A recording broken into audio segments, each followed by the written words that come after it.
Assalamualaikum warahmatullahi wabarakatuh. Kita ketemu lagi pada perkuliahan. Di kesempatan kali ini ada 3 materi atau 3 topik yang kita bahas. Yang pertama adalah kelainan irama jantung atau aritmia. Yang kedua adalah kelainan katup jantung. Dan yang ketiga adalah yang berhubungan dengan inflamasi jantung.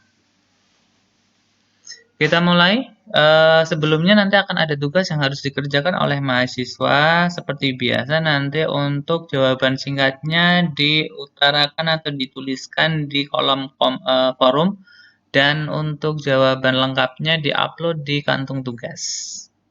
Ya, kita mulai saja. Untuk tugasnya nanti di pertengahan atau di akhir perkuliahan. Kita mulai untuk kelainan irama jantung atau aritmia.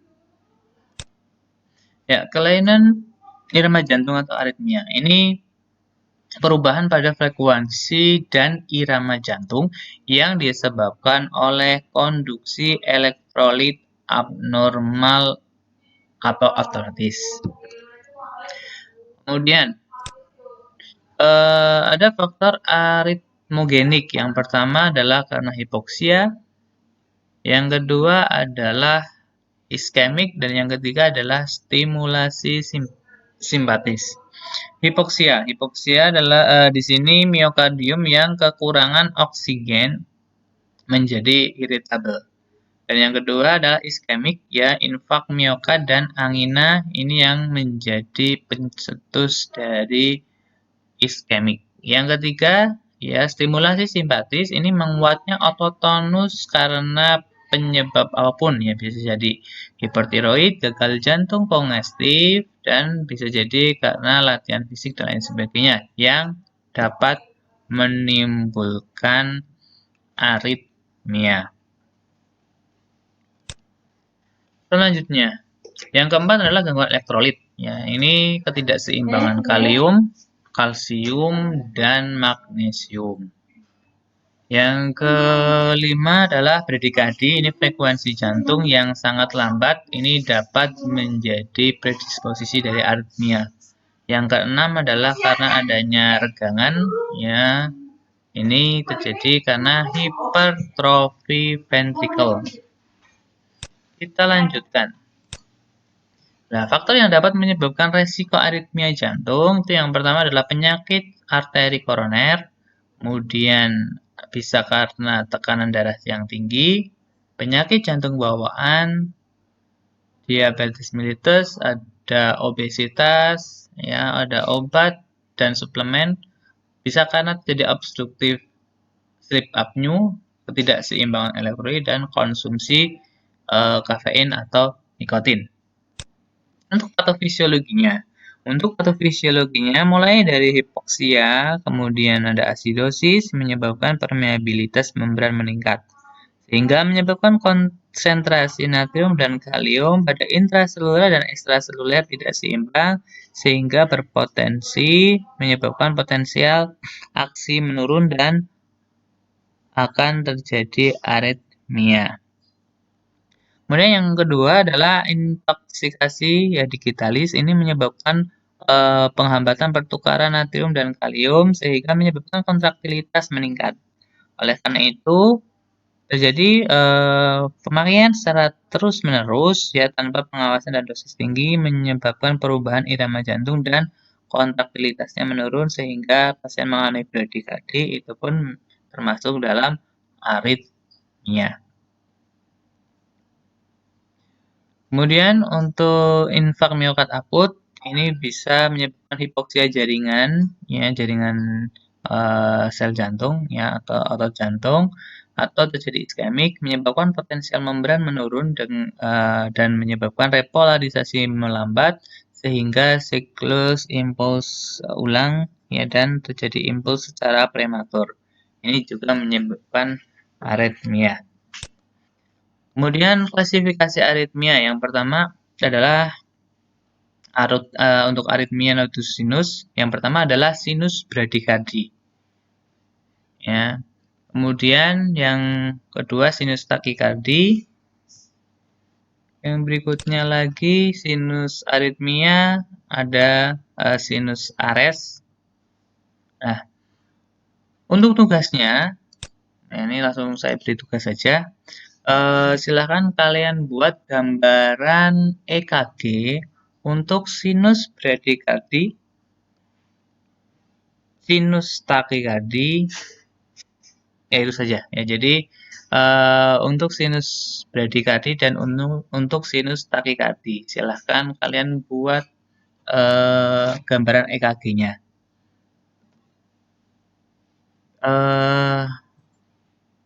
Berarti untuk tugasnya tidak dijelaskan di kolom forum ya, jadi langsung saja di-upload di kantung kuis saja karena di sini suruh menggambar ya, menggambar sinus bradikardi dan sinus takikardi.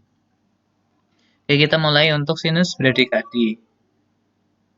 Untuk sinus bradikardi ini adalah irama sinus yang lambat dengan kecepatan kurang dari 60 kali per menit. Sedangkan sinus takikardi otomatis lebih dari 100 karena untuk normalnya 60 sampai 100 kali per menit untuk denyut jantung. Ya, jadi ini yang membedakan hanya pada kecepatan iramanya itu lebih dari normal dan kurang dari normal. Kemudian yang berikutnya adalah sinus aritmia. Ini kelainan irama jantung di mana irama sinus menjadi lebih cepat pada waktu inspirasi dan menjadi lambat pada waktu ekspirasi. Sedangkan henti sinus atau sinus Ares ini terjadi akibat kegagalan simpul sin SA ya, sinoauricularis ya, atriocularis dan setelah jeda dan sinus SA akan aktif kembali.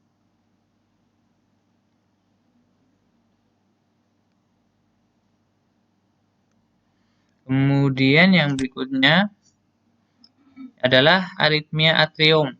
Nah, ini yang pertama ya, yaitu kontraksi prematur atrium atau ekstrasistol atrial. Kemudian yang kedua adalah proksimal takikardi atrium, ada flutter atrium, ada fibrilasi atrium.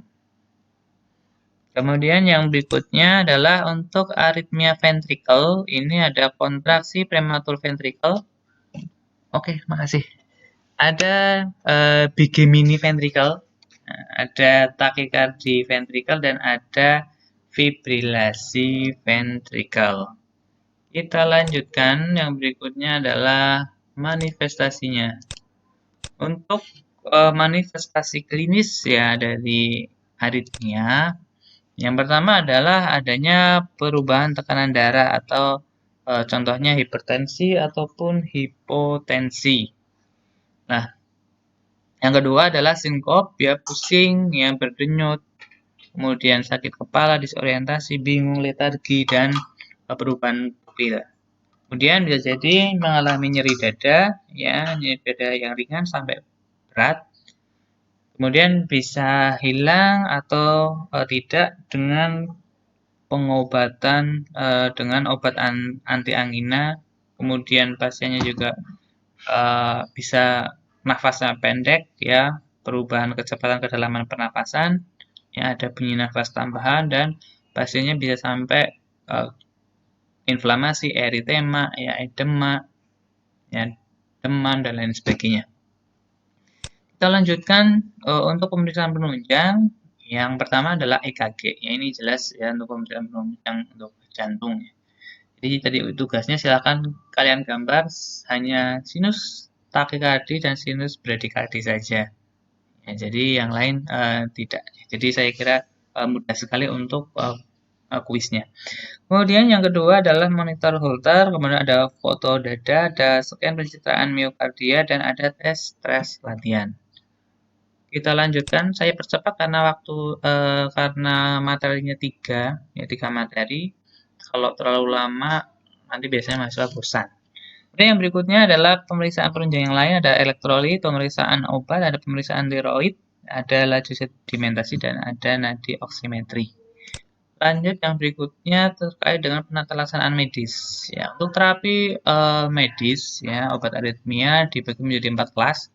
Itu untuk kelas 1 ya sodium channel blocker. Ini untuk yang A ini seperti quinidin, ya, obat yang digunakan dalam terapi pemeliharaan. Kemudian ada kelas yang B, ini lidocaine untuk aritmia ventrikel akibat iskemik miokard. Kemudian bisa karena ventrikel tachycardia. Kemudian Maxilitine ya untuk aritmia ventrikel dan uh, ventrikel tachycardia. Kemudian dan phenytoin. Kemudian lanjut yang untuk C ya flecaidin untuk ventricle ectopic dan tachycardia. Ya abridin, ada morphine dan ada propafenon. Lanjut yang berikutnya. Untuk aritmia kelas yang kedua, ini beta adrenergic block. Ini contohnya ada atenolol, ada metoprolol, ada bisoprolol, ada nadolol, dan propanolol. Ini indikasi aritmia jantung, ya, kemudian angina pectoris dan hipertensi. Yang ketiga adalah anti aritmia kelas 3, ya, atau prolonged repolarization. Nah, ini contohnya adalah amiodaron, kemudian ada pasien yang terindikasi VT, ya, ventricular tachycardia atau SVT berulang, ya, sotalol, ada bertilium, ada dovatilid, dan ada ibut. Kemudian yang keempat adalah anti aritmia kelas 4, ini termasuk dalam calcium channel blocker. Ini contohnya verapamil, ya, indikasinya pasien yang mengalami supraventricular arrhythmia. Kemudian ada nifedipine, ada amlodipine, dan ada diltiazem. Kita lanjutkan yang berikutnya adalah untuk terapi mekanisnya, ya. Yang pertama adalah dengan kardioversi, ini mencakup pemakaian arus listrik untuk menghentikan disritmia atau aritmia yang memiliki kompleks GRS, ya, biasanya merupakan prosedur elektif. Kemudian kompleks IRS, maaf.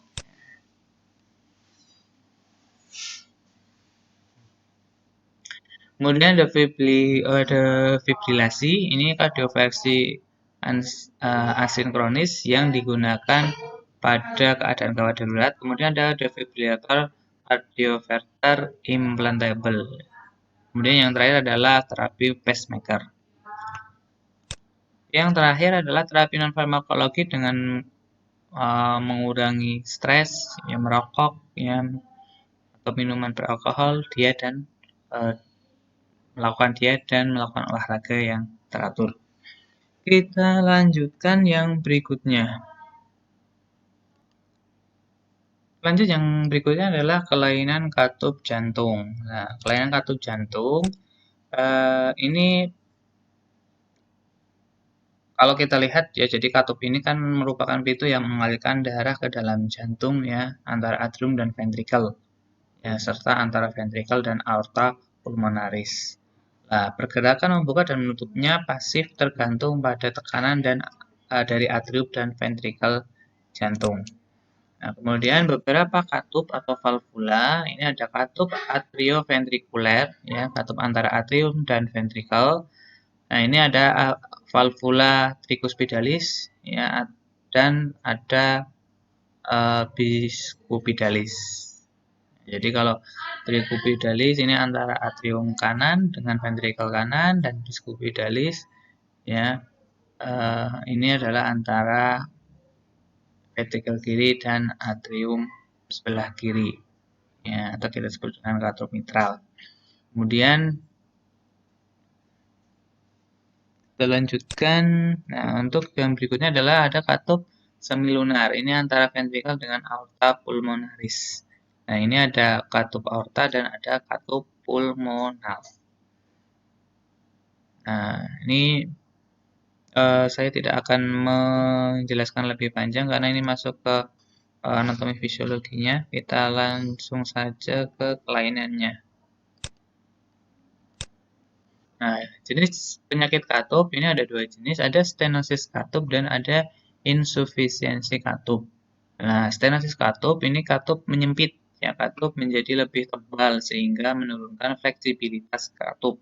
Yang kedua adalah insufisiensi katup ya atau regurgitasi. Ini katup mengalami kekakuan akibat skar atau retraksi sehingga tidak dapat menutup dengan sempurna. Kemudian untuk patofisiologinya, ya ini perubahan yang terjadi pada mitral stenosis, ya ini adalah eh, Tomisura ini saling melengket satu sama lain dan bentuknya berubah. Ya, kemudian daun katup menjadi lebih tebal yang membentuk jaringan fibrosis. Nah, kemudian chordae, ya chordae tendinae, ya tendinae ini menebal, ya memendek dan saling melekat. Selanjutnya untuk tingkatan stenosis ini ada sedang dan berat. Nah, kalau yang sedang ini bila luas permukaan katup 1,5 sampai 2 cm, ini sudah menimbulkan perubahan hemodinamik aliran darah dari atrium kiri ke ventrikel kiri dengan tekanan yang tidak normal. Kemudian yang berat ini bila luas permukaan katup kurang dari 1 cm ini darah mengalir dari atrium kiri ke ventrikel kiri dengan tekanan yang tinggi. Terjadi peningkatan tekanan vena pulmonal, ya tekanan onkotik terganggu yang menyebabkan edema paru.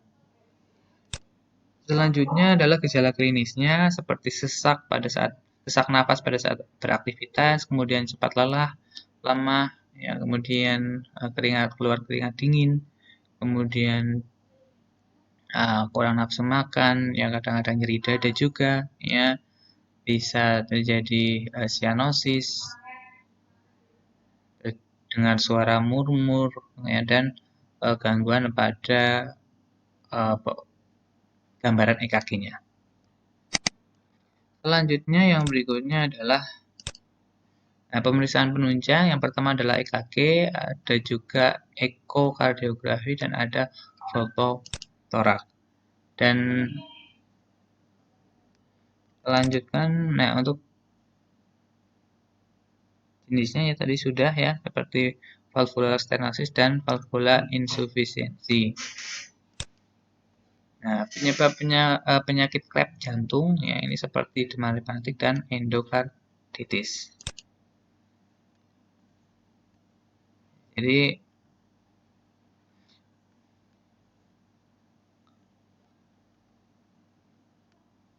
dari cara apa namanya penyakit klep ya jantung ya juga ada tadi katup sekarang klep jantung ini ada valvular stenosis insufisiensi ya penyebabnya karena demam rematik ada karena endokarditis.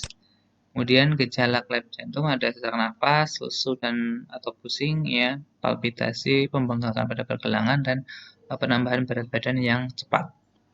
Oke, kita lanjutkan yang ketiga.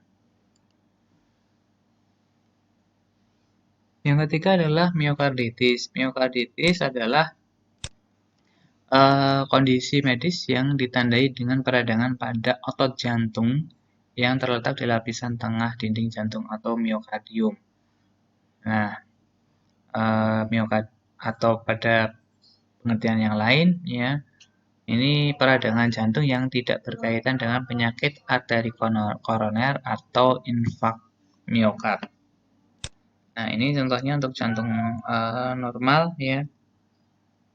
Nah, di sini adalah ada otot jantungnya ya atau miokardium. Lah, di sini ini menyebabkan otot jantung menjadi lebih tebal ya dibandingkan jantung yang normal. Ya, sehingga menjadi lebih tebal dan membengkak. Penyebabnya bisa terjadi karena infeksi bakteri, misalnya ada difteri, ya ada Streptococcus biogenis, Staphylococcus aureus dan lain sebagainya. Ya juga karena infeksi jamur, ya contohnya adalah Candida, ada Aspergillus, ya. Kemudian bisa terjadi karena infeksi parasit, ya ataupun infeksi virus. Selanjutnya, nah, penyebab yang lain bisa karena respon hipersensitivitas terhadap obat ya seperti antibiotik atau obat-obatan yang lain seperti obat-obatan anestesi. Kemudian bahan kimia juga bisa menyebabkan peradangan seperti hidrokarbon dan arsen, dan penyakit lain seperti penyakit peradangan pembuluh darah atau yang lain misalkan penyakit lupus eritematosis, ya, dan ada gangguan jaringan ikat. Untuk komplikasinya ini dapat menyebabkan aritmia, bisa berkembang menjadi aritmia dan dapat menyebabkan perkembangan stroke. Nah, ini mungkin memiliki resiko stroke yang lebih tinggi ya jika tidak ditangani atau tidak diobati. Nah, mungkin memiliki resiko yang lebih tinggi untuk pasien mengalami CHF atau congestive heart failure. Kemudian yang berikutnya ya untuk komplikasi yang lain mungkin memiliki resiko yang tinggi mengalami henti jantung atau cardiac arrest ya dan juga infak miokard dan bisa beresiko juga menyebabkan perikarditis. Selanjutnya untuk pencegahan. Ya, untuk pencegahannya ya jadi kita bisa melakukan pencegahan dengan eh, menghindari menggunakan bahan kimia atau obat-obatan ya yang tadi bisa beresiko terjadinya miokarditis. Nah, kemudian kita bisa melakukan imunisasi, kemudian imunisasi ini untuk mengurangi resiko infeksi ya, yang seperti yang sudah kita sebutkan penyebabnya bisa karena infeksi. Kemudian yang berikutnya adalah pengobatan adalah dengan diberikan antibiotik, antidiuretik, ya dengan istirahat, ya kemudian bisa obat anti peradangan dan obat-obat penghambat enzim pengubah angiotensin. Oke, saya kira itu saja. Semoga bermanfaat. Saya akhiri. Wassalamualaikum warahmatullahi wabarakatuh.